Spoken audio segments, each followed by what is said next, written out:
The slap echoed across the crystal-lit ballroom before I even understood what had happened. My glasses flew off, landing near the wedding cake. For a split second, the music stopped and 200 guests stared in stunned silence.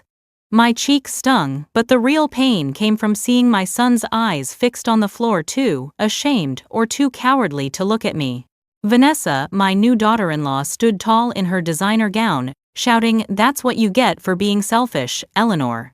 Hand over the keys." The air froze. I bent down to pick up my glasses with trembling hands. Not one person helped. Someone gasped. Someone whispered. But no one, none of those so-called friends or relatives, spoke for me. My knees cracked as I crouched the cold marble floor, reflecting the tears I didn't let fall. Somewhere behind me, champagne fizzed. It sounded like mockery. I rose slowly, keeping my back straight even as my heart broke. Vanessa's veil shimmered under the chandelier as she folded her arms. "A woman your age doesn't need a whole apartment," she sneered. "Michael and I can make better use of it. You'll be fine in a senior place." The words sank like knives. Every syllable sliced through the invisible fabric of respect that used to bind families together. I looked around, faces turned away, eyes shifting. My son's best man whispered something and laughter rippled through a corner of the room. My own son stood frozen, hands in his pockets, the same boy who once held my hand crossing streets, now refusing to even meet my gaze. The sting on my cheek burned hotter than the shame. I wanted to scream, to ask him why. But I bit my tongue until I tasted blood. If I said one word now, this night would belong to them. Instead, I turned toward the exit, the heels of my shoes clicking softly against the marble. My heart thudded like a drum, each beat spelling out a truth I had ignored for too long. Kindness had made me invisible. Outside the ballroom, the night air hit my skin like a slap colder than hers. I leaned against the wall, feeling my pulse race. Behind the closed doors, laughter resumed. They were already pretending nothing had happened. The orchestra started again, as if humiliation could be edited out of memory with a new song. I looked down at my trembling hands. They weren't as strong as they used to be, but they were still steady enough to dial a number I hadn't used in years. The number belonged to a man who had once helped my late husband build an empire I had quietly protected, behind layers of modesty and silence. "Harold," I whispered, when he picked up my voice steady despite the pounding in my chest. "It's me. I'll need those documents soon." "Yes, the ones we discussed long ago. Bring them tomorrow." I hung up before he could ask questions. I wasn't ready to hear his voice of reason. Not tonight. I walked down the empty corridor, lined with golden sconces.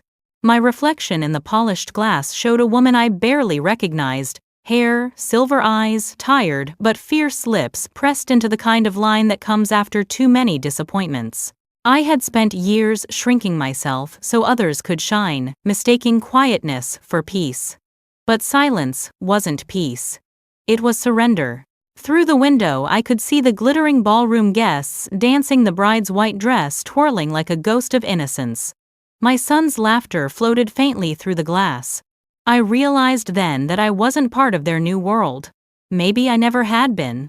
I stepped outside, the night sky thick with humidity.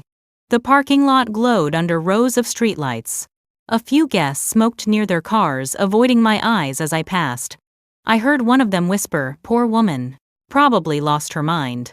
I smiled faintly. Let them think that. Let them underestimate me one last time. My car sat in the far corner, an old silver sedan that had seen better days. I slid inside, closing the door gently, the sound echoing like a promise. The bouquet on the passenger seat, something I'd brought for Vanessa, lay, forgotten petals crushed. I started the engine but didn't drive. Instead, I sat there watching the ballroom through the windshield. Inside, the guests' toasted glasses raised high. The lights sparkled, but I saw only the truth beneath them: greed dressed as celebration, cruelty disguised as love. A security guard walked by, nodding politely. "Evening, ma'am," he said. I nodded back, forcing a smile. If he only knew that in this car sat the woman who paid for half that glittering room. The same woman they had just humiliated. I took a deep breath and exhaled slowly. The ache in my chest didn't fade, but something else replaced it: clarity. For years I had lived behind the mask of modesty, hiding the fortune Raymond and I built, convincing myself that secrecy kept the family safe. I'd thought humility could protect love. But love built on deception was already broken. My phone buzzed a message from an unknown number. It was a photo of Vanessa and Michael cutting their cake, smiling like royalty. The caption read, "To new beginnings." I almost laughed. New beginnings indeed. I looked at the ballroom one last time. Every chandelier, every laugh, every champagne bubble would soon mean nothing. They had taken my silence for weakness. Tomorrow they would learn that a quiet woman remembers everything. I whispered to myself, "You wanted the keys, Vanessa, then you'll find out who really owns the door." Then I turned the key in my ignition, the headlights cutting through the humid night. The hum of the engine filled the silence like a heartbeat returning after being still too long. I drove away from the glowing building and into the darkness, feeling something strange, a peace sharper than rage, cleaner than tears. For the first time in years I didn't feel old. I felt awake. When I looked at my reflection that night, the woman staring back wasn't the same one who had walked into that ballroom. My cheek was still red where Vanessa's hand had landed, but the pain went deeper under the skin, beyond the years of pretending to be small so others could feel big. My hair, once golden like my mother's, had turned silver long ago. The lines on my face were no longer just wrinkles. They were maps of everything I had survived. The apartment was silent, except for the hum of the old refrigerator. On the wall above the sofa hung a framed photograph of Raymond, my husband, taken 25 years ago on the day he opened Parker Fruit Company. He stood next to a delivery truck, his hand resting on my shoulder, both of us smiling at a future that seemed certain then. The photo had faded, but his eyes hadn't. Even after 12 years without him, I still found myself asking those eyes what to do next. Our life together had been built on two rules: live modestly and trust no one with your true worth. After Raymond's death, I kept our fortune locked behind a dozen accounts and a single trusted name: Harold Grant, his business partner and the only man who knew what we truly owned. Everyone else saw me as a quiet widow with thinning hair and a small pension. That illusion had protected me for years. But illusions only last when people respect boundaries. I walked to the kitchen and brewed tea, the jasmine scent mixing with the faint mustiness of old books. The tiny table by the window still held two chairs, though only one had been used for over a decade. I used to imagine Raymond sitting across from me, his hands wrapped around a cup, teasing me for working part-time at the library. "You don't need to work," he'd say. "You're supposed to enjoy the peace we earned." He was wrong. Peace without purpose turns into loneliness. That job at the library had become my anchor. Every Wednesday and Friday I shelved books and helped seniors renew library cards. The young volunteers called me Miss Ellie. They didn't know that the quiet woman who fixed the printer for them once managed contracts worth millions. They didn't need to. I preferred to be underestimated. It made people careless. I sat at the table, the tea untouched. Michael's laughter from the wedding replayed in my head. He had looked so much like his father when he smiled. But Raymond would never have allowed that kind of disrespect to stand, not from a stranger, and certainly not from the woman who claimed to love our son. I closed my eyes and saw again the moment Vanessa first walked into my apartment 2 years earlier. She had arrived in a white dress that probably cost more than my car. The moment she stepped through the door, I saw her nose wrinkle ever so slightly as she glanced around.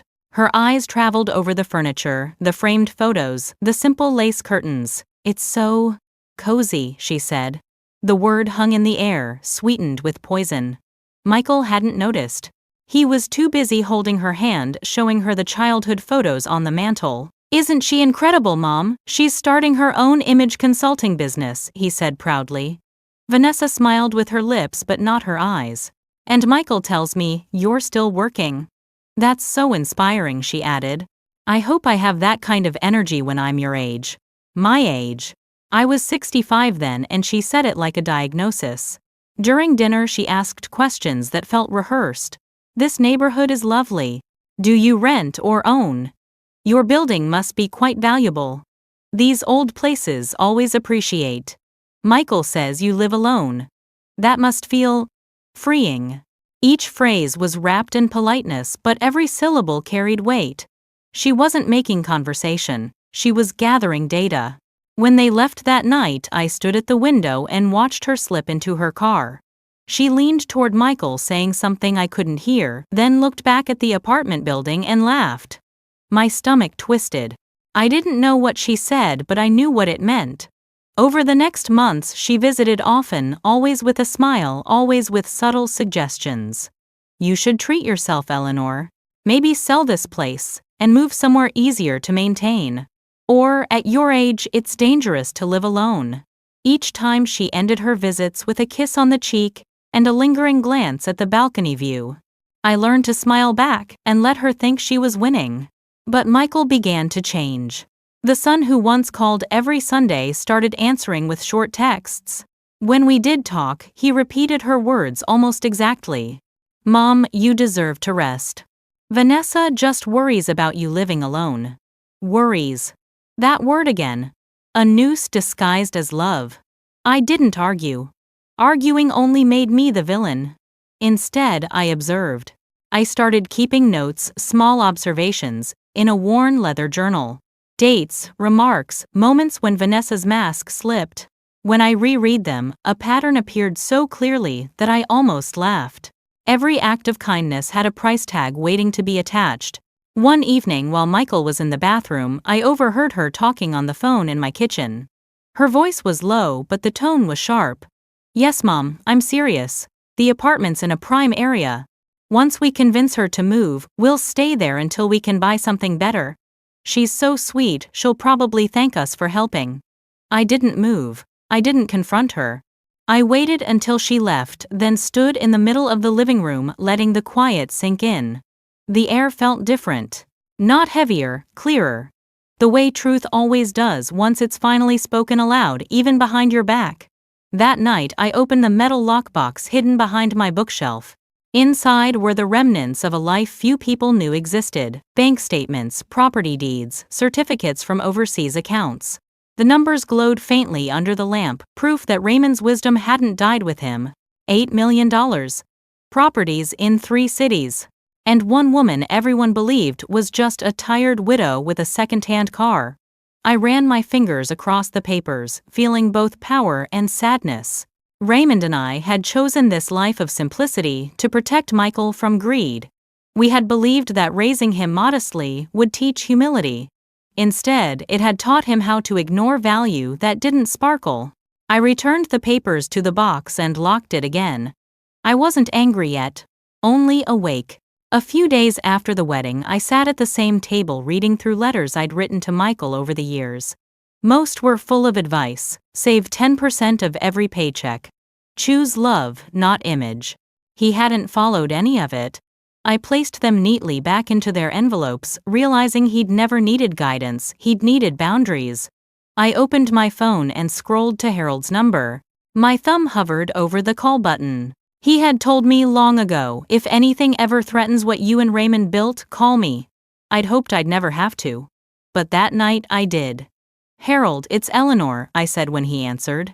You remember the documents from years back, keep them ready. Things are changing. He hesitated, then replied quietly. Understood. I ended the call and leaned back in my chair.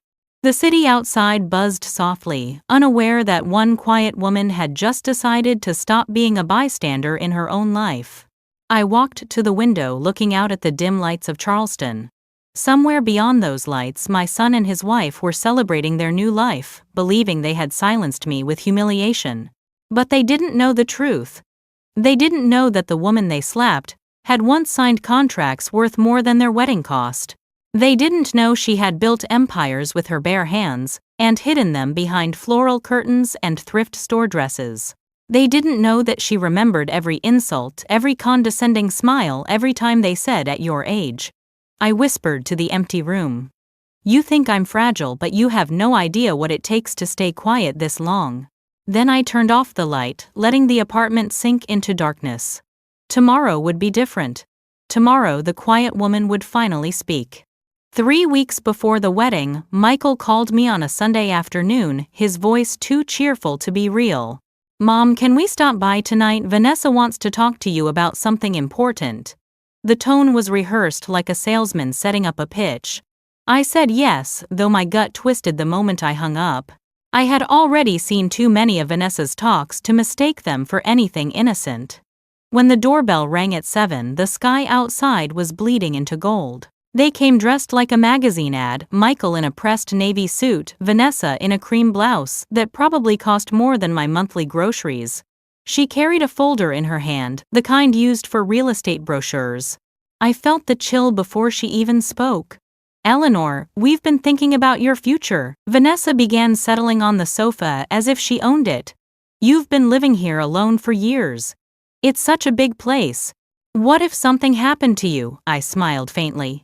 "Something like what you know falls medical emergencies." "Loneliness," she said with that gentle condescension polished to perfection. "We've done research and there's this beautiful senior residence full-time staff gardens activities. You'd love it," Michael added. "It's safer for you, Mom. We just want you to be comfortable." I poured tea, letting the silence drag long enough to make them uncomfortable. "You mean you want my apartment?" The smile on Vanessa's face faltered for a fraction of a second. "That's not what this is about," she said too quickly. "But yes, it would be easier for everyone if we could move here while saving for our own place. You wouldn't have to worry about maintenance anymore." I set the teapot down steady but deliberate. "Vanessa, I'm 68, not 88. I can still change a light bulb." Michael shifted in his seat. "Mom, don't be defensive. We're just offering help." "Help," I repeated, tasting the word like poison. "And what would that cost me?" Neither answered. Vanessa reached for the folder, pulling out glossy pages of apartments with smiling silver-haired models playing chess. "Just imagine, Eleanor. No stress, no chores. You'd be surrounded by people your age. And the money from selling this place could secure your care for decades." "Care," I murmured. "That's a lovely word for control." She blinked, but before she could respond, I stood and walked toward the window. The light from the street cast my reflection next to theirs, me in my simple cardigan, them in polished perfection. For a moment I felt like a ghost haunting my own life. I turned back and smiled. "I appreciate your concern, but I'll stay where I am. The view here still suits me." The air thickened. Vanessa crossed her legs, her diamond bracelet catching the light. "Eleanor, I understand this is hard, but sometimes we need to accept our limits." I looked at her evenly. "My limits are not for you to define." Michael's shoulders stiffened. "You're making this harder than it needs to be." "No," I said quietly. "You are." When they finally left, Vanessa kissed my cheek cold perfunctory and whispered, "Think about it." As the door clicked shut, I leaned against it, exhaling slowly. My hands were steady, but my chest ached with something deeper than anger. It was grief, the kind that comes when you realize the people you love have been rehearsing your exit. The next morning, I called Harold. "They've started moving," I told him. "Do you want me to intervene?" he asked. "Not yet. I need them to believe they're winning." Harold sighed. "You sound like Raymond."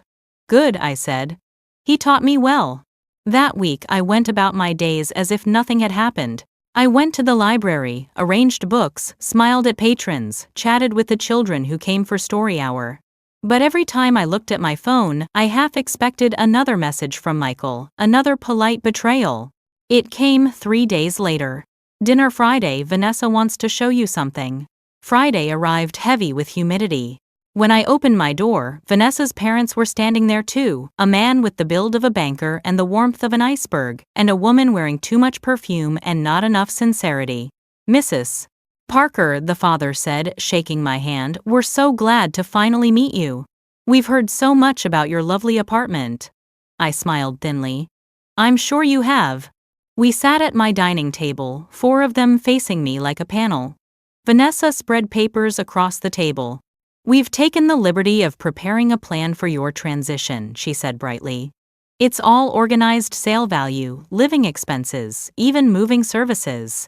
Once the apartment is sold, you'd have enough for a comfortable lifestyle." Her mother chimed in. At your age, dear, peace of mind matters more than space. I set down my fork. At my age, dear, I've learned peace doesn't come from surrender. Michael rubbed his temples. Mom, please don't make this difficult. I'm not making it difficult. I'm making it clear. Her father leaned forward, voice low and oily. If you think about it logically, it benefits everyone. You get security, they get stability. And let's be honest, you're not using all this space. For the first time, I laughed. It startled them. You're right, I said. I'm not using all this space. But I will tomorrow when I host a lawyer, a witness, and a notary here. Vanessa's face blanched. What do you mean, just a small meeting? I said lightly. You'll find out soon enough. They left soon after muttering excuses about being late. When the door closed, the laughter slipped from my lips and turned into tears I hadn't meant to shed. I wiped them quickly. I refused to let even the walls see me broken. Later that night, I opened the window. The Charleston breeze carried salt from the harbor. I watched the streetlights flicker and thought about the last promise I made to Raymond at his hospital bed. Protect what we built. But more importantly, protect yourself. I had kept half that promise. It was time to keep the rest. The next morning, Harold arrived with a leather folder. Here, he said, placing it on my kitchen table. Copies of all accounts, titles, and property deeds. I updated the trust paperwork too. I opened the folder. The numbers no longer intimidated me. They steadied me. You've kept this quiet all these years. Of course, he said. Raymond trusted you'd know when to reveal it. I nodded. Tomorrow will be that day. He studied me. You're sure? I met his gaze. When a snake bites once, you warn others. When it bites twice, you kill it. He smiled faintly. Then let's make sure it doesn't bite again. After he left, I sat in silence, looking at the folder. It wasn't just paper. It was power. Proof that I hadn't lost everything, only patience. Outside, rain began to fall, gentle and rhythmic against the glass. I thought about Michael, my little boy who used to draw me crayon hearts on Mother's Day. Somewhere along the way he had traded those hearts for numbers. I whispered into the quiet, you can take a mother's softness but not her strength. And as the rain thickened, I began drafting the letter that would change everything, a letter addressed to myself, titled simply, For When They Forget Who I Am. The morning of the so-called family meeting arrived with the kind of stillness that warns of a storm. I had slept barely 2 hours, though my mind never stopped moving.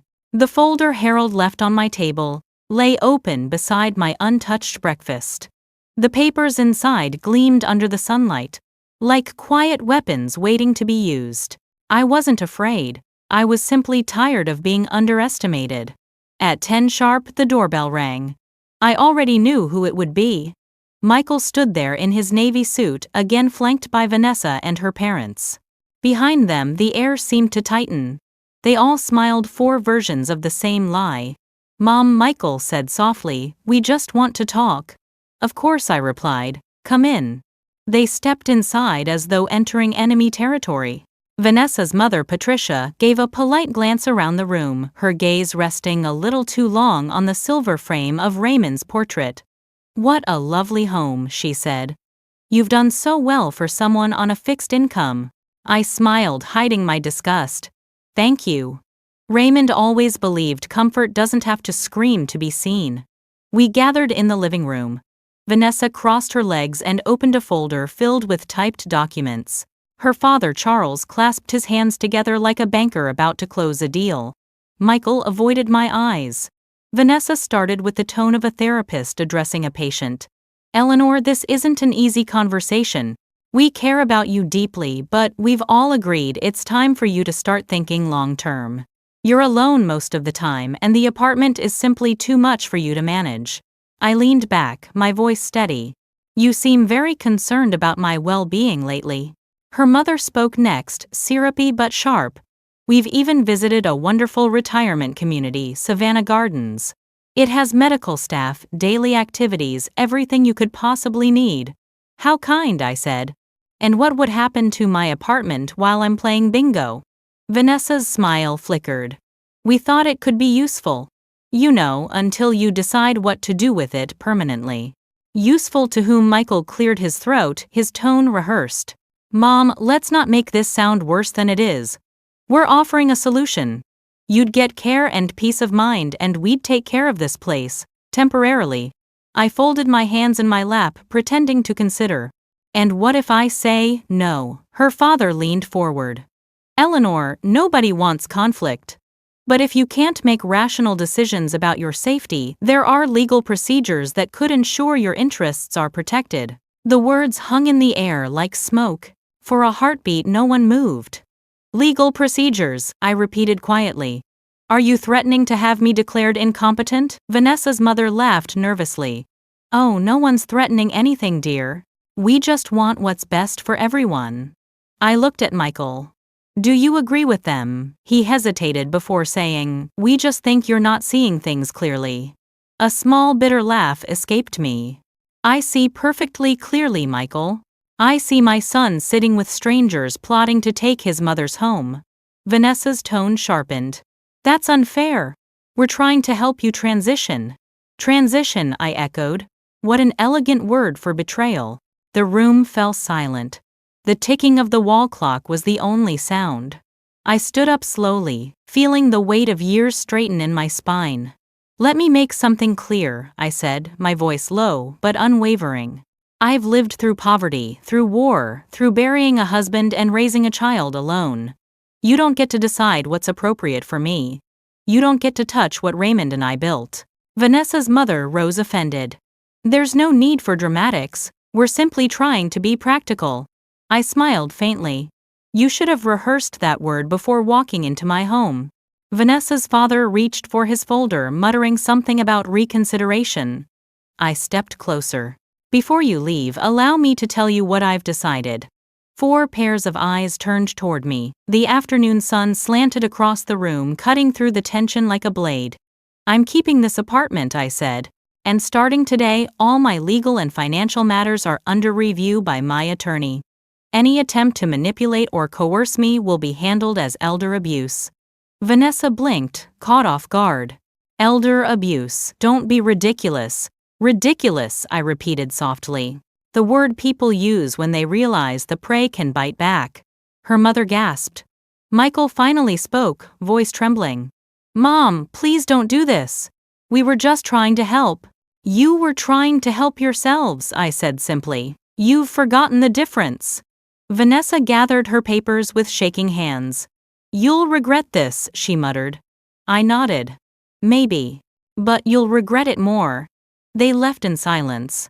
I followed them to the door, watching as they disappeared into the elevator. The moment the doors closed, I locked the deadbolt and exhaled. My hands trembled, not from fear but from release.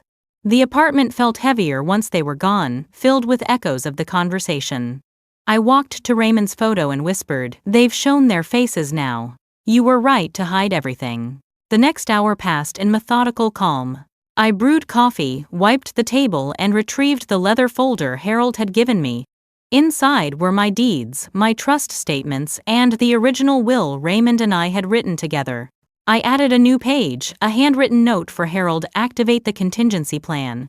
Include Joseph as a witness. Prepare the updated trust, removing Michael as the primary heir until further notice. My pen didn't hesitate. The woman who had once chosen peace over confrontation was gone. When I finished, I called Harold. It's time, I said. They've crossed the line. He didn't sound surprised. I'll take care of it. You'll have new papers by tomorrow. After the call, I sat by the window and watched the sunset blur into shades of crimson. Somewhere in the city, Vanessa was probably telling her parents that I'd lost my mind. Let them. They thought I was a fragile old woman clinging to the past. They didn't realize that beneath my quiet exterior lay decades of discipline, strategy, and patience. The phone buzzed, a message from Michael. I'm sorry about earlier. Please don't be mad.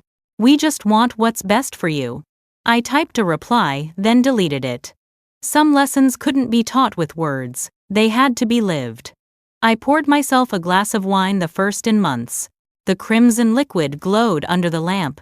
I raised the glass slightly toward Raymond's photograph. To us, I murmured. to the life they'll never steal.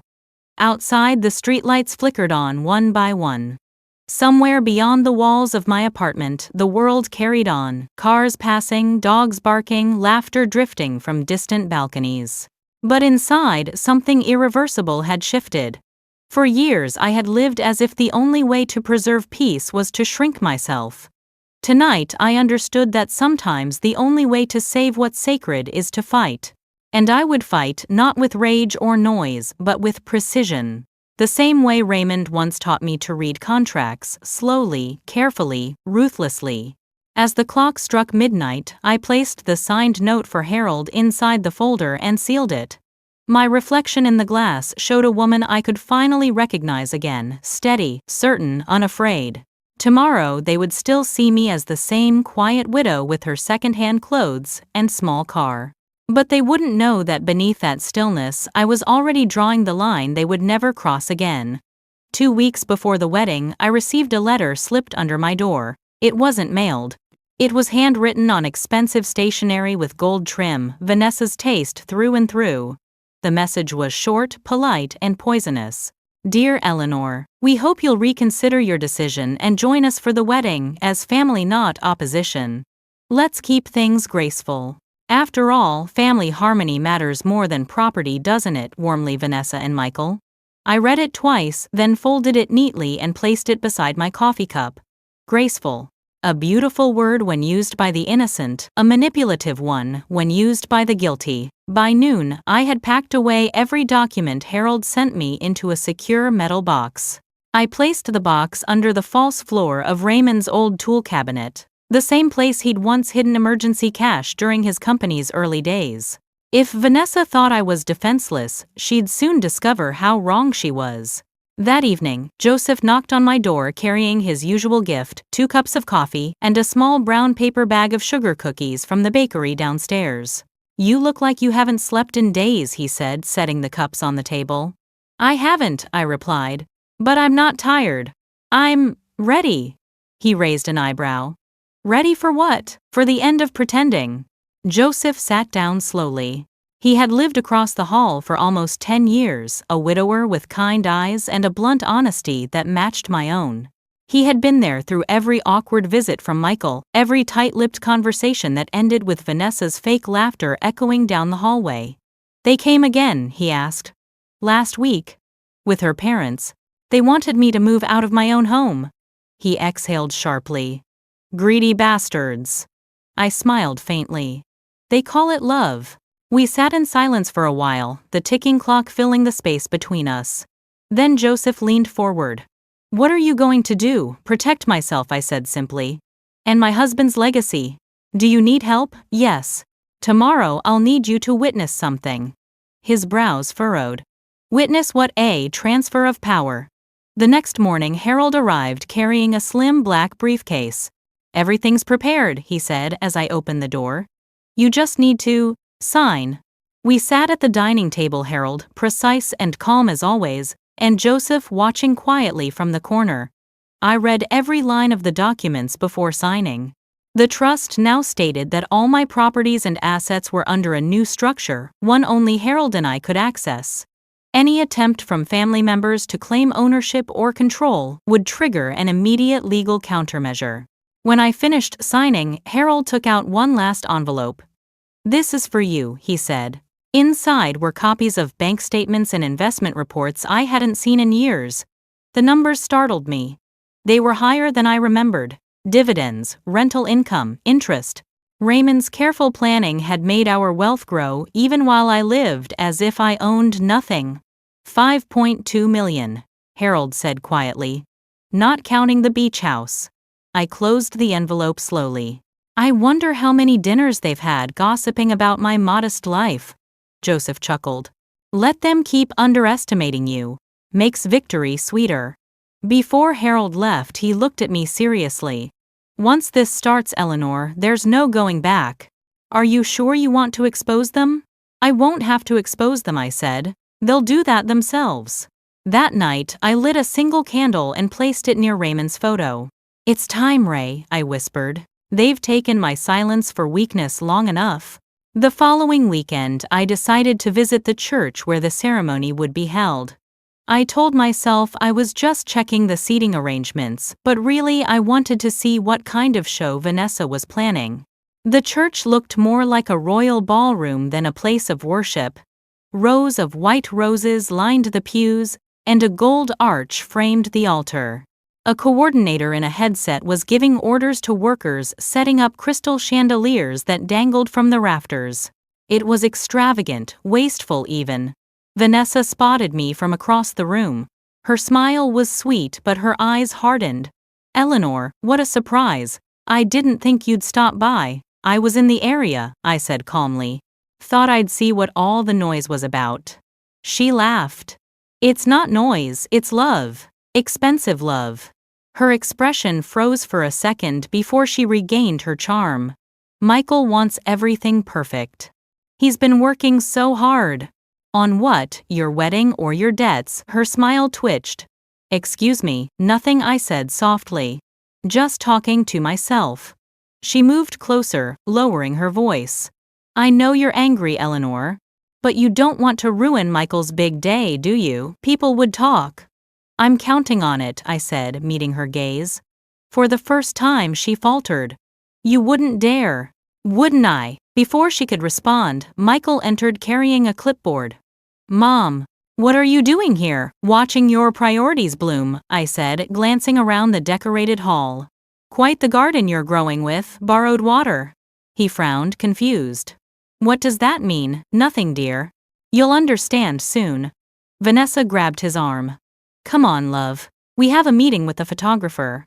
As they walked away, I noticed the church manager approach me. "Mrs. Parker, everything's on schedule," he said politely. "Your deposit covered most of the venue costs. We'll send the balance after the reception." I froze. "My deposit?" He nodded. "Yes, the guarantee under your name filed by Mr. Harold Grant's office. It was very generous." Harold. He'd followed through. I smiled faintly, realizing the irony. Vanessa's perfect wedding was being held on my credit. And she didn't even know. When I returned home that afternoon, I called Harold immediately. "Did you authorize a deposit for the church?" "Yes," he replied. "Standard procedure to keep everything traceable." "Why?" "Because it's poetic," I said. "They'll owe me for their own humiliation."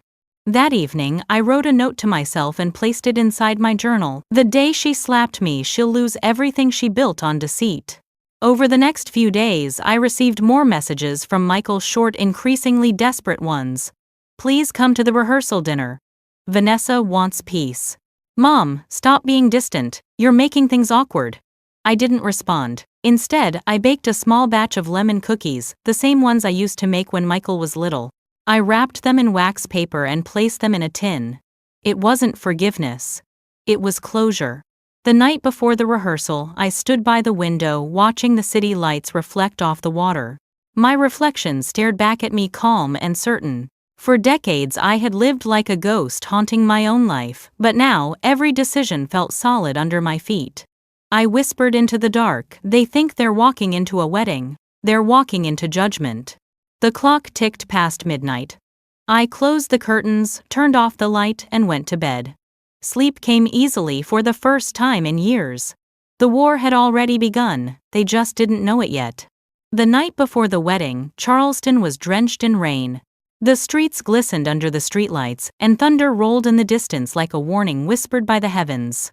I sat by the window with a cup of chamomile tea that had long gone cold. The city was quiet, but my thoughts were louder than ever. Tomorrow would decide everything. The folder lay open on the table beside me. Inside were the documents Harold had prepared: the withdrawal of all financial guarantees, the updated trust, the cancellation notices for every silent payment I had made on Michael's behalf. I had read them a dozen times already. Each signature line felt like a blade cutting through years of misplaced mercy. The clock struck 9. The rain softened. I stood up and walked to the mirror. The woman reflected there was still me, but not the same Eleanor Parker, who once apologized for existing too loudly. My silver hair framed a face no longer uncertain. For the first time in years, I saw the same calm determination Raymond used to carry before walking into a negotiation. I took out a blue dress from the closet, the one Raymond had bought me on our 20th anniversary. Elegant, understated, but strong. I laid it across the bed and ran my fingers over the fabric. Tomorrow, I whispered, you'll see something you've never seen before. At 10 o'clock, the phone rang. Harold's voice came through, steady and practical. Everything's ready. I'll be at the Royal Oaks Ballroom by 6 in the evening. Are you sure you want this done publicly? I'm sure, I said. They made my humiliation public. The truth deserves the same audience. He was quiet for a moment. Then I'll bring everything. I've also contacted your neighbor, Mr. Wilson, as a secondary witness. Joseph, I corrected softly. He's more than a neighbor. He's family. Good. Then you're not alone. After the call ended, I went back to the table and started writing. My hand moved steadily even as the rain tapped against the glass.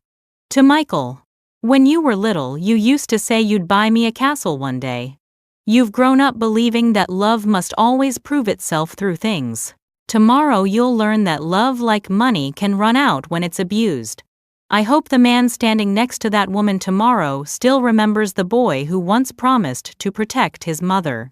Because I will protect myself even from you. I sealed the letter and slipped it into an envelope marked after the wedding. It wasn't vengeance. It was clarity. At 11, Joseph knocked on my door. His shirt was damp from the rain, his gray hair plastered against his forehead. I couldn't sleep, he said. Something told me you couldn't either. You're right, I said, moving aside to let him in. Tea. He nodded, settling into his usual chair. The familiarity of his presence steadied me. I keep thinking, he said quietly, how cruel it is that people like Vanessa always assume kindness is weakness. Cruel, I echoed, pouring him a cup. But predictable. He watched me over the rim of his cup. So tomorrow's the day, yes. Do you want me there? I'll need you there, I said. I don't want to face them alone. He smiled sadly. You've never been alone, Eleanor. You just forgot to look around. I reached for his hand, squeezing it gently. The warmth of it grounded me. Thank you, I said, for staying. When he left an hour later, the rain had stopped completely. The city smelled like renewal, wet asphalt, jasmine, and something electric in the air. I turned off the lights and stood at the window again. From this height, the skyline looked peaceful, unaware of the storm about to break inside that ballroom. Sleep came lightly and left quickly. At dawn, I woke to sunlight breaking through the clouds. The apartment was bathed in pale gold, and for the first time in months, the silence didn't feel heavy. I made coffee, packed the documents neatly into my handbag, and placed the sealed letter to Michael in my purse. Before leaving, I took one last look around the apartment. Every corner carried the weight of a memory. Raymond fixing the leaky sink, Michael running through the hallway with crayons in his hands, me baking lemon cookies on Sundays. It was my life, worn but honest, and I would not trade it for their illusions of grandeur. At 8:30, Harold stopped by. He wore his usual gray suit and carried his leather briefcase. I thought you might want to review the final details, he said. I've reviewed them enough to recite them in my sleep, I replied with a faint smile. He placed a smaller envelope on the table. These are copies for you, in case you ever need to prove ownership. Every bank transfer, every guarantee, every payment trail leads back to your account. Good, I said. Let them try to twist it. Paper doesn't lie. We sat in silence for a few minutes, the kind of silence that says everything words can't. Then Harold stood, buttoning his jacket. You're brave, Eleanor. Most people your age would crumble under what you've endured. I'm not brave, I said quietly. I'm just done being polite. After he left, I walked to the balcony. The streets below were dry, now the city waking up. I could hear church bells in the distance.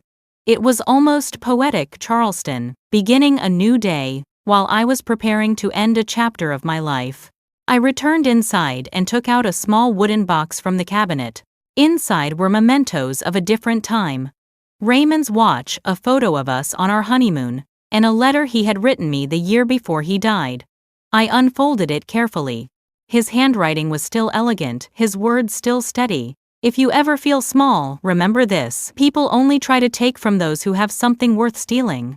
I traced the ink with my fingers, tears pricking my eyes. You were right again, Ray, I whispered. They think they're taking from weakness, but they're about to steal from strength. At noon I met Harold and Joseph at a small cafe near the harbor. The three of us sat in a quiet corner booth. Harold went over the sequence one last time. He would arrive at the ballroom half an hour after I did, just before the reception speeches. Joseph would wait near the entrance as a silent witness. My only job was to stand tall no matter what happened. When the plan was laid out, Joseph raised his cup of coffee. To tomorrow, he said. To finally showing them who you really are. I clinked my cup gently against his. To tomorrow, I echoed. The rest of the day passed in fragments. I ironed the blue dress, polished the modest pearl earrings Raymond had given me, and set aside the wedding invitation on the counter. I looked at the printed gold letters Michael and Vanessa, together forever, and almost laughed. Together, yes. But forever is a long time when you're broke. By 6 that evening, twilight had begun to fall over the city. I lit one last candle before bed and whispered a single line into the quiet room. Tomorrow, they'll learn that silence is not surrender, it's strategy. The flame flickered gently, casting light on Raymond's photo. I could almost hear his voice again, calm and certain. You've always been stronger than you know. When I finally closed my eyes, the rain began again, soft, rhythmic, and cleansing. I slept soundly, knowing that by the same time tomorrow I would no longer be the woman they pitied. I would be the woman they feared. The night before the wedding, Charleston slept under a veil of silver rain. The streets shimmered and the windows reflected 1,000 tiny lights from the lampposts. Inside my apartment, everything was still, too still. The only sound was the ticking clock and the soft rustle of papers as I went through the documents one final time. On the table lay 2 envelopes. One was labeled, "For Harold," containing the signed orders that would dismantle every financial thread connecting me to Michael. The other was labeled, "For Myself," a letter I'd written in case I needed to remember who I was when everything began to burn. I stood by the window, watching the rain fall. Charleston had a strange kind of beauty at night, a quiet that felt deceptive. It was the kind of calm that happens just before a storm tears the world apart. I sipped my tea and stared at my reflection in the glass. My cheek had healed from Vanessa's slap, but the memory still burned hotter than any scar. Tomorrow they would smile for cameras. Tomorrow they would toast to their future. And tomorrow they would watch it collapse in front of everyone they'd tried to impress. I turned away from the window and laid out my clothes for the morning. A simple navy dress, pearl earrings, and the silver brooch Raymond had given me on our anniversary. Understated elegance, he used to call it. He'd always said a woman didn't need to shout to be remembered. At 10 the phone rang. I already knew who it would be. Michael's voice came through, hesitant and rehearsed. "Mom, Vanessa asked me to call. She wants to make sure there won't be any tension tomorrow." "Tension," I said quietly. "That's an interesting word to use." He cleared his throat. "She's just worried you might say something. Things have been stressful. I don't want any scenes." I smiled faintly, though he couldn't see it. "Don't worry, Michael. I won't make a scene. Promise me, Mom." "I promise," I said softly. "I won't ruin your wedding. The truth will do that for me." There was silence on the line. Then he exhaled, the sound small and defeated. "You sound different. I finally sound like myself." He hung up, without another word. I placed the phone down gently, the silence afterward thicker than before. For years I had answered his calls with softness, letting him think I would always forgive, always understand. Tonight I felt no need for that illusion. At 11 I met Harold at a small cafe near the waterfront. The rain had slowed to a drizzle, and the lamps outside glowed like candles. He looked tired but resolute. "Everything is prepared," he said, sliding a small folder across the table. "Once I enter the ballroom, I'll handle the rest. Are you absolutely sure you want to go through with this tomorrow?" "Yes," I said. "I've spent years being sure of nothing. It's time to change that." He nodded. "Carlos, the ballroom manager, has been notified about the guarantee withdrawal clause. Once I deliver the paperwork, their contract becomes invalid immediately. Good, I said. I want the consequences to arrive before dessert. He gave a small chuckle, then grew serious again. This will humiliate them. Are you ready for that? I looked down at my tea. I don't want humiliation. I want clarity. Let them see what happens when greed meets truth. We sat for a moment in silence, the sound of rain tapping softly against the windows. Then Harold said, "You remind me of your husband tonight. Calm before a battle." He taught me well, I replied. He always said dignity is the quietest form of power. When I returned home, Joseph was waiting outside my door holding a small umbrella and a brown paper bag. "Brought you dinner," he said. "You'll need your strength tomorrow." I smiled, touched. "You shouldn't have. Someone has to make sure you don't face them on an empty stomach," he said, stepping inside. "You look ready for war." "I am," I said simply. We ate quietly, soup and bread, nothing fancy. At one point he looked at me with concern. "Eleanor, are you sure about doing this in front of everyone? You could handle it privately. Save yourself the spectacle." I shook my head. They made the humiliation public. The redemption will be public too. He nodded slowly. "Then I'll be there. I'll stand near the entrance in case you need me." "You being there will be enough," I said softly. After Joseph left, I sat alone again in the dim light of my living room. I reached for the small wooden box that held Raymond's letters, and pulled one out, the last one he ever wrote me. His handwriting was still firm, his words steady. "My Ellie, if life ever tries to corner you, remember that silence is never weakness. It's the space before truth enters the room." I closed my eyes, holding the letter to my chest. The ache of missing him softened into something else: strength, purpose, resolve. Before bed, I checked my handbag one last time. The folder, the letter, the phone. Everything was in its place. I looked around the apartment, letting my eyes rest on every memory. The photographs, the chipped teacup, the faint scent of lilies from the vase by the window. This was my world, simple, honest, and mine. And no one would take it from me again. Midnight came quietly. The rain had stopped, leaving behind only the sound of dripping water from the gutters. I stepped onto the balcony. The city lights stretched toward the horizon, calm and unaware. Somewhere beyond them, Vanessa was probably rehearsing her vows, smiling into the mirror, believing tomorrow would crown her victory. I whispered into the night, "You wanted my keys, Vanessa. Tomorrow I'll give you the truth instead." The wind caught the words and carried them away. I went back inside and changed into my nightgown. For a moment I stood at the doorway of my bedroom, feeling the weight of what was about to happen. Fear tried to creep in, but I didn't let it. There was no fear left to take. Only inevitability. I slid into bed, the sheets cool against my skin. As I lay there staring at the ceiling, I thought of the years I had spent trying to be the perfect mother, the patient widow, the accommodating woman who never said no. That woman had died the moment Vanessa's hand struck my face. The clock struck 1. I closed my eyes and smiled faintly. Tomorrow I would walk into that ballroom, not as the poor old woman they pitied, but as the storm they never saw coming. And when the music stopped and the truth filled the room, every single person who had laughed at my silence would finally understand this was never about revenge. It was about respect.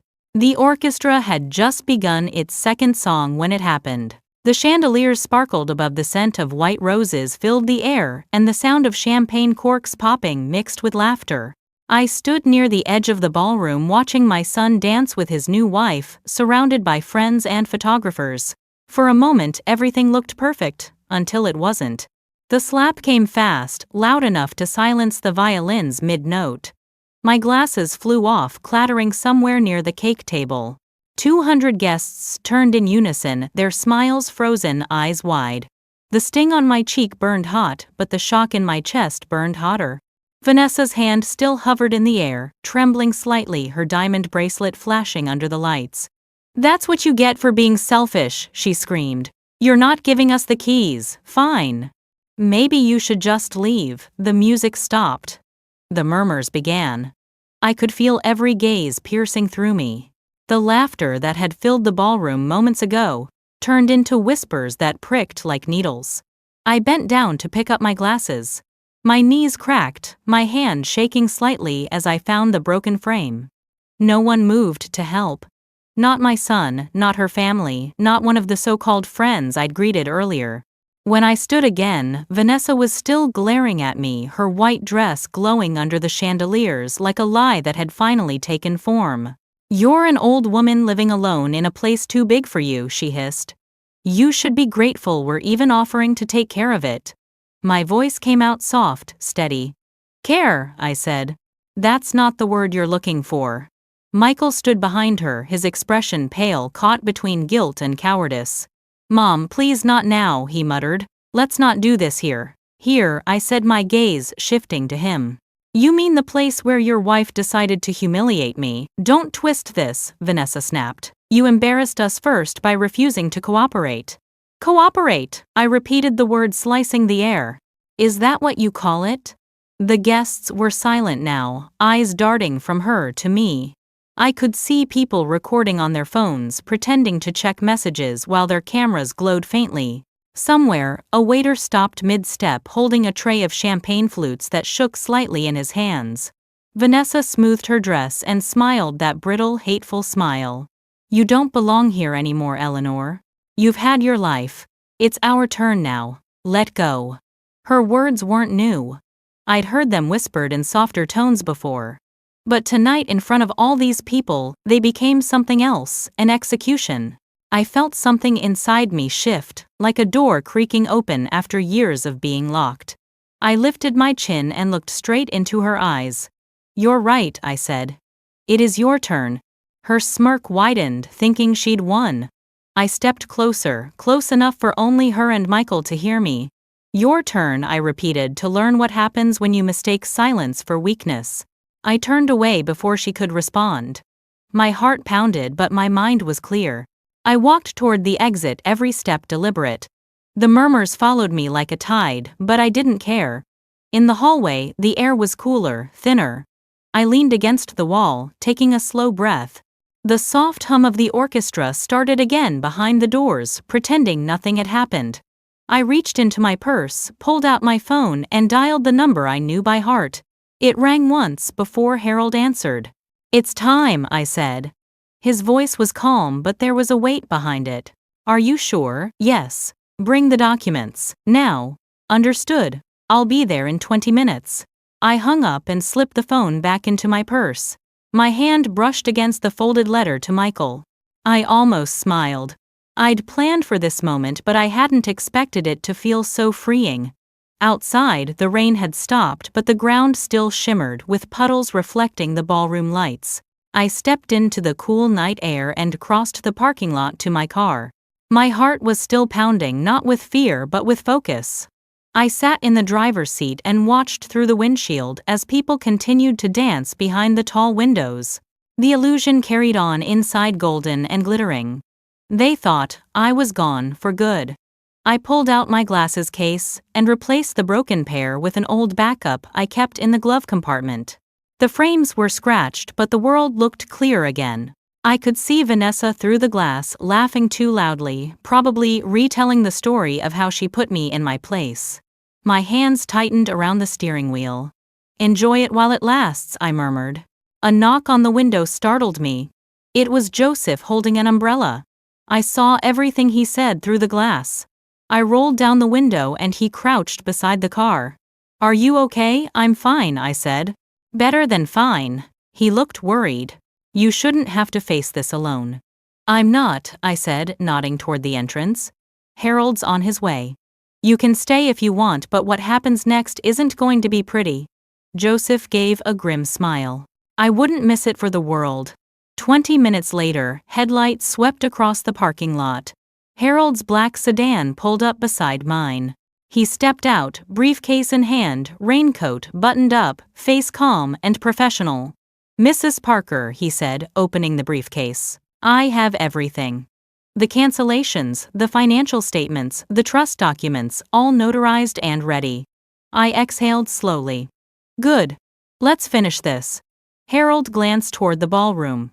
Do you want me to deliver the news, or shall we both go in? We both go, I said. It's time they see who they've been playing with. As we approached the ballroom, I could hear the faint hum of conversation inside. The laughter, the clinking of glasses, it all sounded so false, so hollow. The double doors stood ahead of us like the gates of a theater. Harold paused before opening them. Once we start, there's no going back. I smiled a small, calm smile that surprised even me. I burned the way back years ago. He nodded once and pushed the doors open. The music stopped. 200 heads turned. Vanessa froze mid-laugh when she saw me, her champagne flute hovering just below her lips. Eleanor, she said, voice tight. You weren't invited back. I stepped forward, the click of my heels echoing against the marble floor. Harold followed behind me, his briefcase glinting under the chandeliers.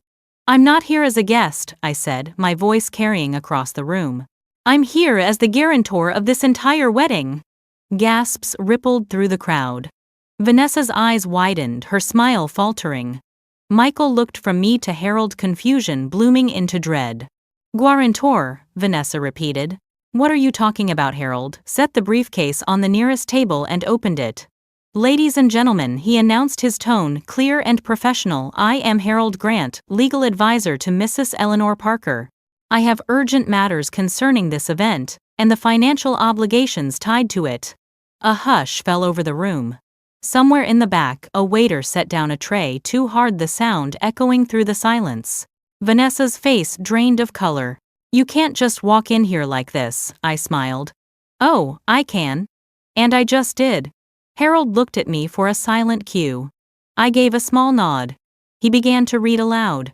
As his voice filled the room, calm, deliberate, final, the ballroom that once shimmered with vanity began to tremble under the weight of truth. The guests leaned forward wide-eyed, sensing they were about to witness something unforgettable. And as I stood in the center of it all, watching the woman who had slapped me pale under the chandeliers, I thought, this isn't revenge, it's revelation. The ballroom doors closed behind us with a heavy thud, sealing in 200 witnesses, and every secret they were about to hear. The lights glowed too bright, the air too thick. I could feel every heartbeat in the room quicken as Harold placed his briefcase on the nearest table and opened it with the precision of a man unafraid of storms. Ladies and gentlemen, Harold began, his voice steady, resonant, commanding. I apologize for interrupting this celebration, but I am here on behalf of Mrs. Eleanor Parker to address urgent legal and financial matters related to this event. A murmur spread through the guests like ripples in still water. Vanessa's laughter died on her lips. She looked at me across the polished floor, her face drained of color. What are you doing? She whispered. I walked forward, slow and deliberate. Finishing what you started. Michael took a step toward me, panic in his eyes. Mom, please. Not here. Not now. Oh, now is perfect, I said softly. Everyone you invited to witness my humiliation will now witness yours. Harold drew out the first document and handed it to the ballroom manager, a tall man with a clipboard and a frown already forming. This, Harold announced, is a legal notice revoking the financial guarantee provided for this wedding. The contract has been terminated as of 30 minutes ago. The manager scanned the paper, his eyes widening. Is this legitimate? Completely, Harold replied. The guarantee was issued in Mrs. Parker's name and can be withdrawn at her discretion. Vanessa's mother stood abruptly. That's absurd. You can't just cancel a wedding mid-reception. Actually, Harold said calmly, you can, when the person funding it decides the beneficiaries no longer deserve it.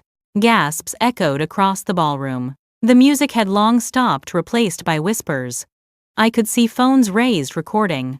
Vanessa turned to Michael, panic breaking through her composure. Tell her to stop this. Make her stop. He looked lost. Mom, please, you're embarrassing us. I turned to him, my voice soft but sharp as glass. No, Michael. You embarrassed me when you let her slap me in front of everyone, and said nothing. He flinched, his face paling. Harold unfolded the second document. Effective immediately, he continued, all financial transfers from Mrs. Parker to Mr. Michael Parker are suspended. This includes monthly deposits totaling $4,500 covering credit cards, car payments, and rent subsidies. The air seemed to leave the room. Michael stared at me, stunned. You've been paying for that? For years, I said. I paid for your comfort, your cars, even part of this wedding you were so proud to afford. I thought I was helping my son build a life. Instead, I was funding my own humiliation. Vanessa's voice cracked shrill. She's lying. She doesn't have that kind of money. Look at her. She works in a library. Harold smiled thinly. Appearances can be deceiving, Mrs. Parker. Your mother-in-law happens to control a trust valued at over $5 million, with additional investments under her name. She has lived modestly by choice. The murmurs grew louder. Some guests turned to each other in disbelief. The ballroom that once felt like a monument to vanity now resembled a courtroom. Vanessa shook her head violently. This is insane. You can't humiliate us like this in front of everyone. I met her gaze evenly. You humiliated me first, dear. I'm merely returning the favor with interest. Her father stepped forward, trying to restore order. Mrs. Parker, surely we can discuss this privately. There's no need for theatrics. There's every need, I said, my voice rising slightly for the first time. Because you all chose to make your cruelty public? You wanted witnesses when you called me old, useless, selfish? Well, now you have witnesses for the truth. Harold pulled another sheet from his folder. The final notice, he said clearly. The guaranteed payment for this event has been canceled. The ballroom management has full legal authority to request immediate payment from the newlyweds or suspend all services. The manager's face turned grave. Mrs. Parker, is this true? I nodded once. Completely. The man turned to Vanessa and Michael. Then, I'll need an alternate form of payment within the hour. Vanessa's face crumpled. You can't, this is our wedding day. Then perhaps, I said coldly, you should have treated it as something sacred instead of a transaction. Michael ran a hand through his hair, his voice breaking. Mom, please, we can fix this. We can talk. Talk, I said. You had 2 years to talk before you turned on me. I begged you to see what was happening. You looked away every single time. Vanessa clutched her husband's arm. Don't listen to her, Michael. She's punishing us because she's lonely. I took a step closer, lowering my voice so only they could hear. No, Vanessa. I'm punishing you because you're cruel. There's a difference. Then I straightened, looking out across the silent crowd. For years, I allowed people to believe that I was small, fragile, dependent. I let them think my silence meant weakness. It was easier that way. But let me tell you something about quiet women: we remember everything.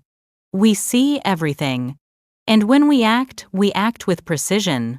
The room erupted, not in applause, not yet, but in something deeper. A shift. The kind of stunned respect that comes when truth slices through pretense. Harold closed his folder. That concludes my business here, he said firmly.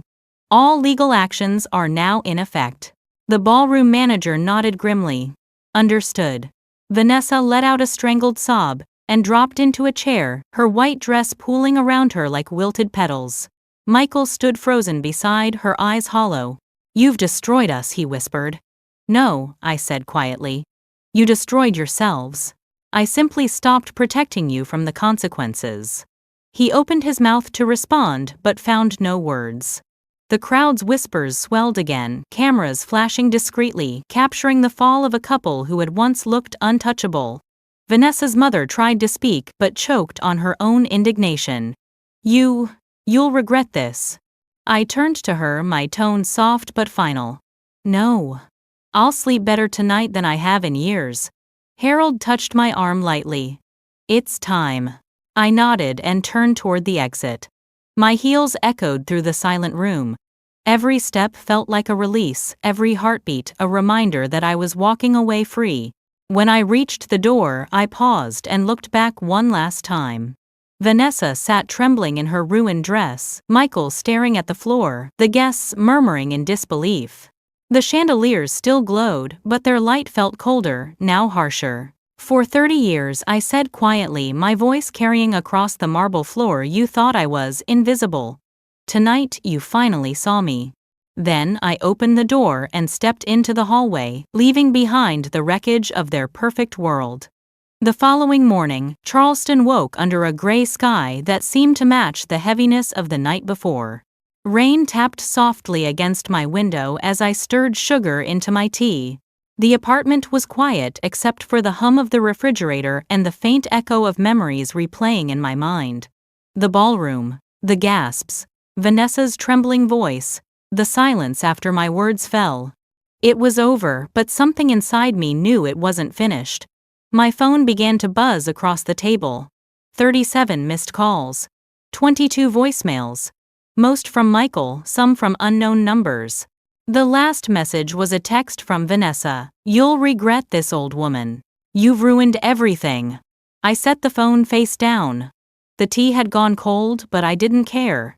For the first time in years, I felt light, not happy, but free. The chains I hadn't even realized I was wearing had fallen away in that ballroom. Still, a quiet ache lingered. Love for a son doesn't vanish overnight, even when it's been poisoned by greed. A knock at the door pulled me from my thoughts. When I opened it, Joseph stood there holding a bag of pastries and a newspaper. His gray hair was wet from the drizzle. "I figured you'd forget breakfast," he said. "And you made the front page." He spread the paper across my kitchen table. The headline read, "Wedding Scandal Shocks Charleston Heiress Mother Reveals, Fortune Cancels Lavish Reception." Beneath it was a photo of me standing at the center of the ballroom, Harold at my side, Vanessa frozen mid-cry. Joseph chuckled softly. "You look like you just walked out of a courtroom drama." I smiled faintly. "That's not far from the truth." "Are you okay?" he asked, his eyes gentle. "I am," I said after a pause. "But Michael isn't. I can feel it." He sat down, pouring himself a cup of tea. "He made his choices, Eleanor. You warned him. More than once." I nodded, though my gaze drifted toward the rain outside. "I know. But a mother's heart doesn't follow logic." Before he could answer, my phone began buzzing again. It was Michael this time. Joseph gestured toward it. "You going to answer?" I hesitated, then shook my head. "Not yet. He needs time to understand the cost of what he's done. And I need time to remember who I am without him defining me." Joseph leaned back in his chair. "Then, start there. You've spent your whole life protecting others. Maybe it's time you protect yourself." After he left, I sat for a long time staring at the rain-soaked street below. Cars passed slowly, their reflections rippling in puddles. Somewhere nearby, a church bell chimed 11 times. I closed my eyes and thought of Raymond. He would have been proud, I think. He'd always told me I was stronger than I realized. "You're the quiet kind of strong," he used to say. "The kind people only notice when it's too late." My phone buzzed again, this time a new number. Against my better judgment, I answered. "Mrs. Parker," the voice was low, hesitant. "This is Daniel from Charleston today. We'd like to request an interview. Your story has struck a nerve with a lot of people." I almost laughed. "A nerve or a scandal, both," he admitted. "But more people are calling it inspiring. You'd be surprised how many seniors are writing in to say they've faced the same kind of family manipulation. You've started a conversation." I hesitated. I didn't mean to start anything. "Sometimes, truth has a way of doing that," he said. "Would you be open to sharing more of your story?" I told him I'd think about it. After we hung up, I sat in silence, letting his words sink in. "You've started a conversation." Maybe that was the point. Maybe my humiliation wasn't just a punishment, it was a beginning. By afternoon, Harold stopped by, crisp as always in his navy suit, holding a thick folder. "I wanted to update you," he said, taking a seat. "The ballroom has initiated payment recovery proceedings against the newlyweds. Their credit cards were declined. Their apartment lease has been revoked. And the car, well, it's not theirs anymore." I folded my hands. "So they're finally seeing what happens when the safety net disappears." Harold nodded. "Precisely. But there's something else." He opened another file and slid a document toward me. "Vanessa's parents are trying to file a public complaint claiming emotional distress. They're accusing you of intentionally humiliating their daughter." I didn't flinch. "Let them. The truth will outlive their pride. Harold smiled slightly. I thought you'd say that. I've already contacted the necessary parties. You're untouchable legally. Thank you, Harold, I said softly, for everything. He gave me a rare, almost fatherly look. You don't owe me thanks. You owe yourself peace. That night I decided to visit the pier. The rain had stopped and the sea breeze carried the smell of salt and jasmine. The city lights shimmered over the water. I walked slowly, the sound of waves grounding me. Halfway down the pier my phone buzzed again, another voicemail from Michael. This time I pressed play. His voice came through strained and hoarse. Mom, please. We lost everything. Vanessa's parents are furious. We're being evicted tomorrow. I know you think we deserve this, and maybe we do, but I'm begging you, please help us. Just one last time. For a moment I stood frozen, the words echoing against the soft roar of the sea. My son's voice, once so confident, now small and broken. My first instinct was to call him back to fix it. But then I remembered the years of manipulation, the nights I'd cried quietly while pretending everything was fine. I looked out at the horizon, where the water met the darkening sky. No, Michael, I whispered. This is your lesson now. A seagull flew past its wings, catching the last light of dusk. I felt something shift inside me, not coldness, but acceptance. I had done what I needed to do. The rest was no longer mine to carry. When I returned home, a small envelope lay at my door. My name was written in a familiar hand. Inside was a single note from Joseph. You've taken your power back, Eleanor. Don't give it away again. I smiled through the sting of tears. Later that night I lit a candle for Raymond. The flame flickered softly, casting long shadows across the room. You'd laugh if you saw me now, I whispered. Your quiet wife turned into a headline. The wind rattled the window and I imagined his voice in the silence. It was always in you, Ellie. You just needed a reason to rise. I watched the flame until it steadied. Then I made a promise to myself that I would never let fear, guilt, or love blind me again. By midnight, the rain returned, gentle this time. I curled up on the couch, wrapped in a blanket, and let the sound wash over me. The city slept, unaware that somewhere in a small apartment, a woman who had been broken by betrayal was finally rebuilding herself, one quiet, determined breath at a time. 3 days after the wedding, my apartment no longer felt like the same place. The silence inside was different now, no longer heavy with grief, but filled with the quiet rhythm of someone reclaiming her own life. I had started each morning with the same ritual, opening the curtains, making coffee, and sitting on the balcony with the newspaper that seemed to mention my name more often than I liked. The story had spread far beyond Charleston. Headlines read, "Mother-in-law turns tables on entitled newlyweds," and "The slap heard around the ballroom." Some called it justice, others called it cruelty, but most called it courage. Strangers sent letters and emails, people who had been betrayed by their own children, parents, or spouses. They said my story made them feel less alone. And yet, despite the praise, I couldn't bring myself to feel victorious. There was no triumph in watching your own son lose everything. I hadn't destroyed them. I'd simply stopped saving them. Joseph came by that morning with his usual box of pastries and a look that said he had more than breakfast on his mind. "You've seen the news?" he asked, setting the box on the table. "I have," I said, folding the paper. "The world loves a spectacle." He sighed. "They also love a lesson. And whether you like it or not, you've become one." I gave a small, tired smile.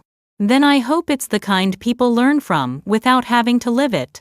He hesitated, then took something from his coat pocket, a small envelope with no return address. "This came to my place by mistake." "I think it's from him." I froze, staring at the envelope. The handwriting was unmistakable. Michael's. I took it with careful hands as if it might shatter. "Did you read it?" "Of course not," Joseph said. "But I saw the postmark. Yesterday." He left soon after, knowing I needed to read it alone. I sat in the kitchen staring at the folded paper for a long time before finally opening it. "Mom, I don't know where to begin. You've made your point. We lost the apartment. Vanessa's parents want nothing to do with us. I lost my job. She spends most of her time crying. I know I sound pathetic, but I'm out of options. You were right about everything, but knowing that doesn't make it easier. You said I'd have to learn the hard way. Well, I have. Please just help us get back on our feet. We'll pay you back, I promise. Michael, there was no apology. No acknowledgement of the pain they'd caused. Just a plea for rescue. Again. I folded the letter slowly, set it aside, and walked to the window. The street below glistened after a light rain. People hurried by with umbrellas, unaware of the storm still raging quietly in my heart. I picked up the phone and called Harold. He's asking for money again, I said. He sighed on the other end. And what do you want to do? Nothing, I said. For once in my life, I want to do nothing. I want him to face reality without me cushioning the fall. That's the right decision, he said gently. You've already given enough. After we hung up, I went to the small drawer in my desk where I kept Raymond's old watch. I hadn't worn it in years. As I turned it over in my hand, I remembered something he used to say. Mercy, without accountability, isn't kindness. It's permission. That afternoon, Lucy called. My niece's voice was warm but tense. Aunt Eleanor, can I come by? It's important. When she arrived, she wasn't alone. Behind her stood a tall man with a calm professional demeanor. This is Mr. Alvarez, she said. He's a private investigator I've been working with. We found something you should see. My heart sank. About what? About Vanessa and Michael, she said, handing me a folder. You should sit down first. Inside were photographs, documents, and a transcript of messages. The first photo showed Vanessa outside a lawyer's office. The second, a printed text conversation between her and her mother. The plan isn't over, Vanessa had written.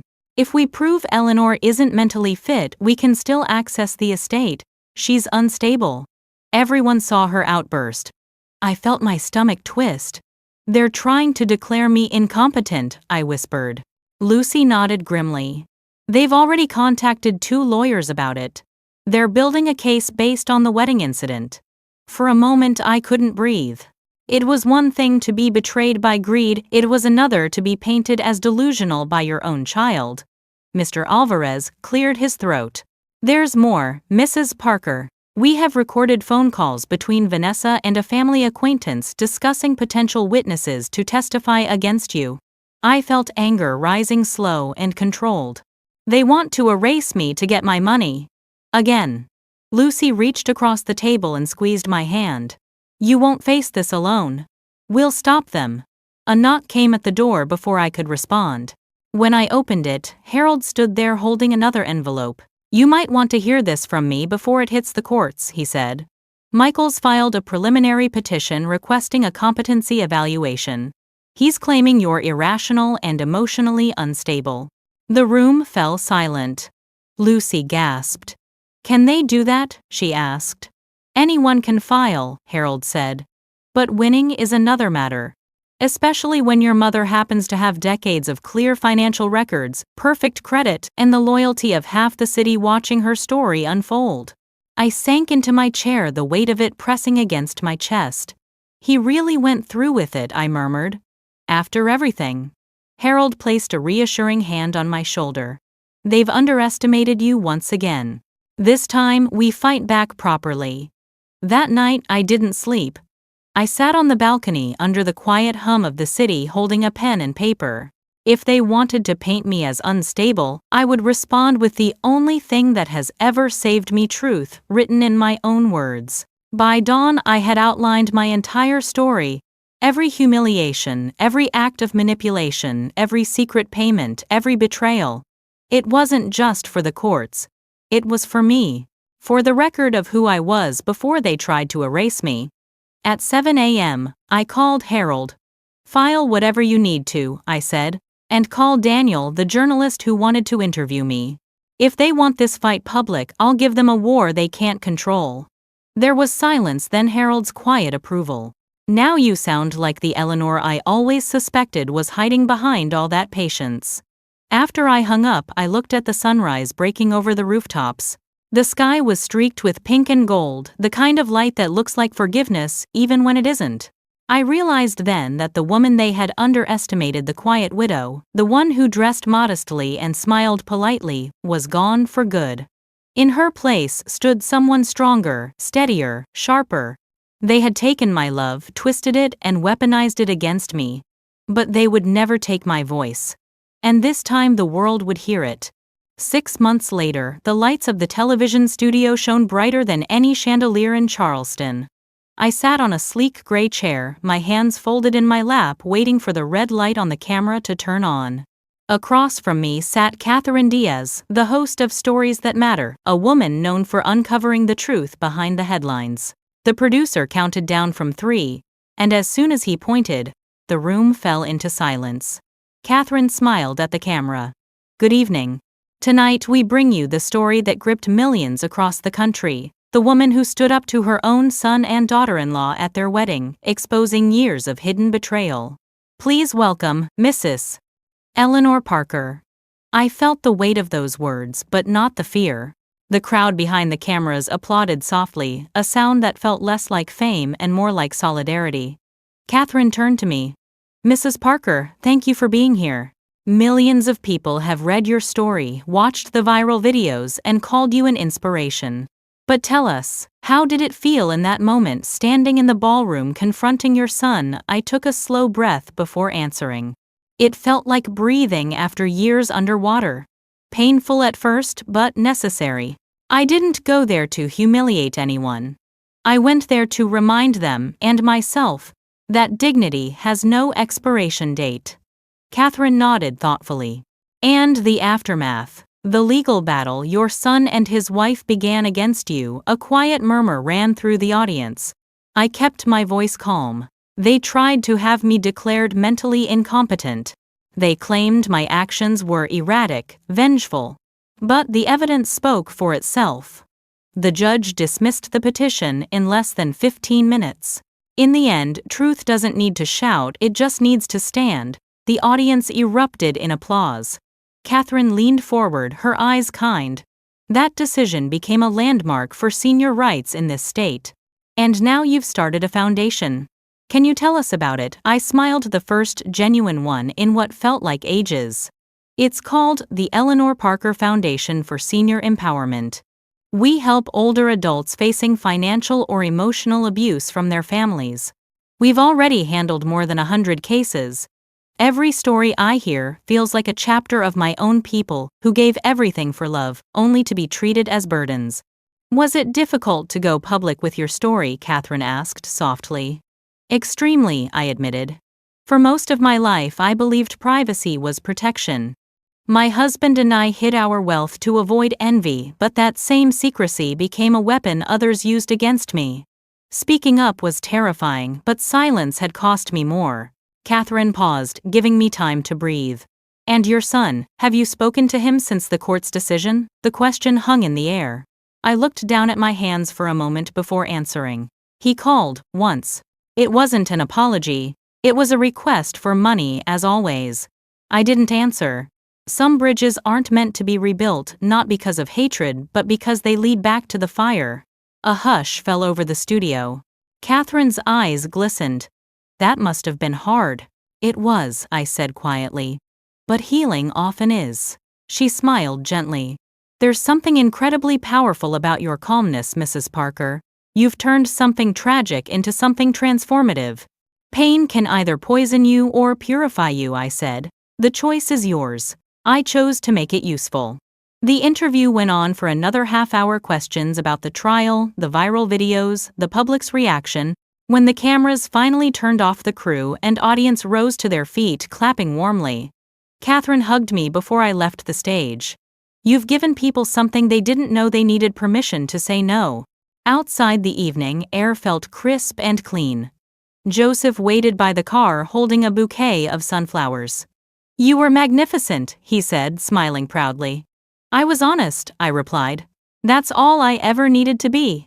As we drove back through the city, Charleston's skyline glittered against the dark sky. The same city that once whispered about my humiliation now whispered about my strength.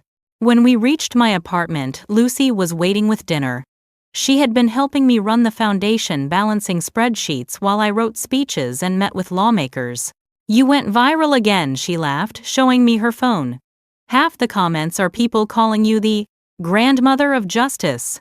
I rolled my eyes with a smile. "That sounds like a comic book character."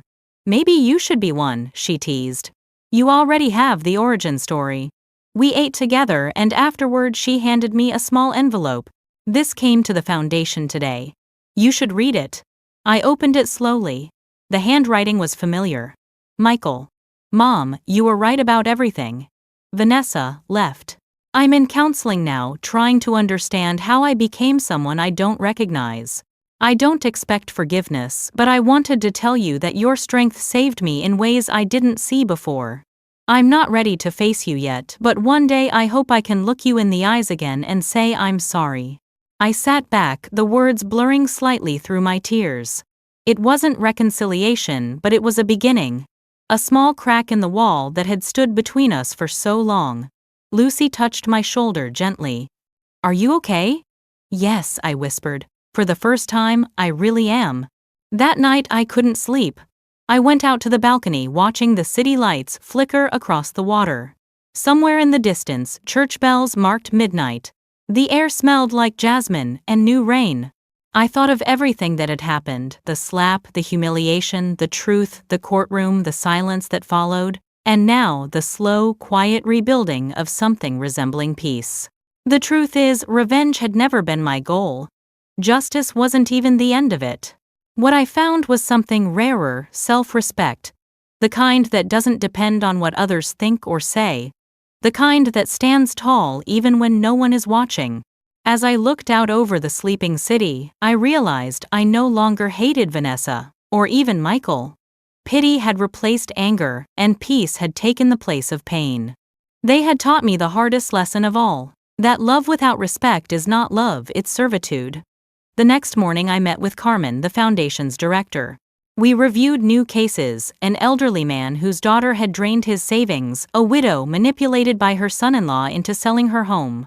Each file was another reminder that my story wasn't unique, it was universal. "Sometimes I wonder if this is what Raymond meant," I told her. "He used to say, 'Purpose finds you when you stop hiding from the truth.'" She smiled. "Then I'd say, 'You've found yours.'" That evening, as I prepared for bed, I caught my reflection in the mirror. The woman staring back wasn't the one who'd been slapped in front of 200 people. She was stronger, sharper, luminous, in her calm. I turned off the light, leaving the soft glow of the city outside my window. Before climbing into bed, I whispered a quiet prayer, not for vengeance but for understanding. For all the mothers, fathers, and grandparents still afraid to speak. "May they find their voice," I murmured, "and may it never tremble again." The camera of life had shifted. I was no longer the victim in the frame. I was the narrator, the woman who had walked through fire and learned to call it light. If you've listened to my story this far, tell me where you're watching from. Every comment you leave reminds me why I tell these stories, not for pity but for power. If my journey has moved, you hit like, share it with someone who needs courage tonight, and subscribe for more true stories of resilience and redemption. This is Eleanor Parker, and if there's one thing I've learned, it's that it's never too late to stand tall, to speak truth, and to begin again.